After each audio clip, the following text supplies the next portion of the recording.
তালিকার তৃতীয় স্থানে আছে ওয়েস্ট ইন্ডিজ। ক্যারিবীয়রা মোট 16টি ম্যাচ টাই করেছে, এর মধ্যে 12টি ওয়ানডে, 3টি টি-20 এবং 1টি টেস্ট। অস্ট্রেলিয়া ও পাকিস্তানও টাইয়ের তালিকায় বেশ কাছাকাছি রয়েছে।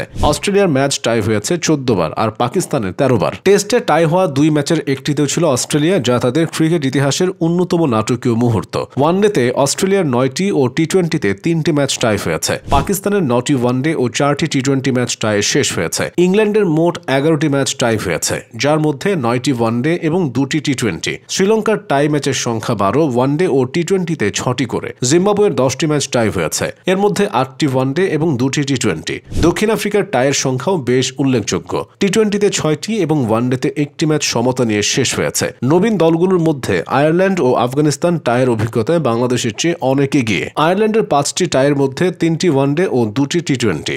আফগানিস্তানের 3টির মধ্যে 1টি ওয়ানডে এবং 2টি টি-20 ম্যাচ টাই হয়েছে। বাংলাদেশ ক্রিকেটের ইতিহাসে এমন অনেক ম্যাচ আছে যেখানে সামান্য ব্যবধানে হারতে হয়েছে। হয়তো কখনো 1 রানের ব্যবধান, কখনো কয়েকটি বলের ব্যবধান, কিন্তু টাই হয়নি একবারও। এই ম্যাচটি বাংলাদেশের ক্রিকেটকে শুধু একটি নতুন রেকর্ডই দেয়নি, বরং মনে করিয়ে দিয়েছে যে ক্রিকেটে প্রতিটি বল, প্রতিটা রান কতটা মূল্যবান।